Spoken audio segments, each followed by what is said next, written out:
पर पूरा ना हो और जो फर्जी नाम है लिस्ट में वो ज्यों के त्यों रह जाए, जिसके आधार पर जीतेंगे। लेकिन चुनाव कमीशन पूरा कड़ाई के साथ काम कर रही है। मुझे लगता है कि इसको पूरा करेगा कमीशन।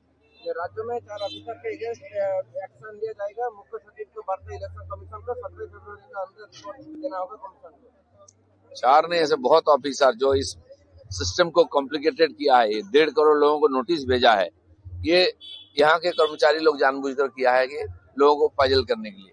इसलिए और भी जो इसके पीछे है उनको कटघरे में लाना चाहिए। भारत पाकिस्तान क्रिकेट में एक अलग उत्तेजना पैदा करता है। लोग उसका भरपूर फायदा उठाएंगे। देखेंगे शिवरात्रि के दिन भारत जीतेगा। आपसे और कोई शेर खड़ा नहीं कर पाएगा। केआर में बैठने से पहले बदला तारिक रहमान। पिछले 2 साल से बांग्लादेश में जो घटना घटी है ये बड़ा दर्दनाक है, दुखजनक है। ऐसा नहीं होना चाहिए। एक सरकार हो, कानून व्यवस्था स्थापित हो, वहाँ की जनता निश्चिंत से जिए। विशेष करके संख्यालघु हिंदुओं का ऊपर जो अत्याचार पीड़न हुआ है वो बंद होना चाहिए और शांति आए बांग्लादेश में, यही हम कामना कर सकते हैं। प्राइम मिनिस्टर मोदी असम ने बोला है north east was neglected by Congress for आज the region in Ashta Lakshmi. Bangla स्वतंत्रता के बाद से ही नॉर्थ ईस्ट को अलग रखा गया है, डेवलपमेंट नहीं हुई है। इसलिए बार बार वहाँ अलगाववादी आंदोलन भी हुआ है। माननीय प्रधानमंत्री नरेंद्र मोदी जी के बाद पिछले 11 साल में लगभग 60 बार उन्होंने नॉर्थ ईस्ट को गए हैं, हर प्रदेश को। आज हर प्रदेश का राजधानी एक्सप्रेस से जुड़ा गया है। हर प्रदेश में विमानतल बना है, 4 लेन 6 लेन रोड बन रहा है।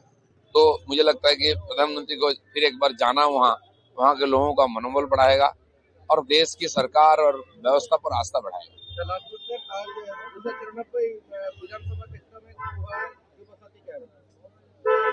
बंगाल में ये जो बेकार भत्ता चालू किया गया ममता बनर्जी का, एक कैडर भत्ता है टीएमसी का चुनाव जीतने के लिए। किस आधार पर चयन हुआ है जिनको दिया जाएगा भत्ता? कोई सिस्टम नहीं, अचानक घोषणा हो गया है। तो ये सरकारी धन बांट करके चुनाव जीतने की एक प्रक्रिया है। पर पूरा ना हो और जो फर्जी नाम है लिस्ट में वो ज्यों के त्यों रह जाए, जिसके आधार पर जीतेंगे। लेकिन चुनाव कमीशन पूरा कड़ाई के साथ काम कर रही है। मुझे लगता है कि इसको पूरा करेगा कमीशन। राज्य में 4 ऑफिसर के अगेंस्ट एक्शन लिया जाएगा। मुख्य सचिव को भारतीय इलेक्शन कमीशन को 17 फरवरी का अंदर रिपोर्ट देना होगा कमीशन को। 4 ने ऐसे बहुत ऑफिसर जो इस सिस्टम को कॉम्प्लिकेटेड किया है, 1.5 करोड़ लोगों को नोटिस भेजा है, ये यहाँ के कर्मचारी लोग जानबूझकर किया है कि लोगों को पाजल करने के लिए। इसलिए और भी जो इसके पीछे है उनको कटघरे में लाना चाहिए। भारत पाकिस्तान क्रिकेट में एक अलग उत्तेजना पैदा करता है। लोग उसका भरपूर फायदा उठाएंगे। देखेंगे शिवरात्रि के दिन भारत जीतेगा।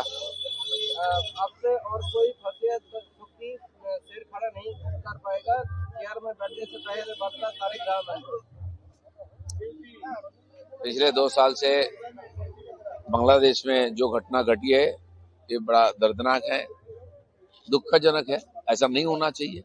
एक सरकार हो, कानून व्यवस्था स्थापित हो, वहाँ की जनता निश्चिंत से जिए। विशेष करके संख्यालघु हिंदुओं का ऊपर जो अत्याचार पीड़न हुआ है वो बंद होना चाहिए और शांति आए बांग्लादेश में, यही हम कामना कर सकते हैं। प्राइम मिनिस्टर मोदी असम ने बोला है north east was neglected by Congress for आज the region in Ashta Lakshmi. Bangla स्वतंत्रता के बाद से ही नॉर्थ ईस्ट को अलग रखा गया है, डेवलपमेंट नहीं हुई है।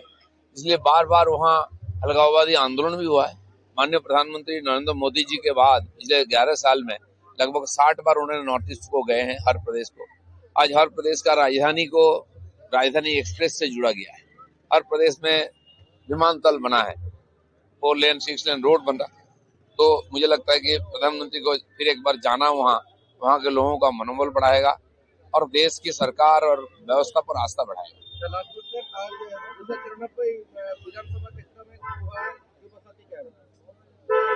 बंगाल में ये जो बेकार भत्ता चालू किया गया ममता बनर्जी का, एक कैडर भत्ता है टीएमसी का चुनाव जीतने के लिए। किस आधार पर चयन हुआ है जिनको दिया जाएगा भत्ता? कोई सिस्टम नहीं, अचानक घोषणा हो गया है। तो ये सरकारी धन बांट करके चुनाव जीतने की एक प्रक्रिया है।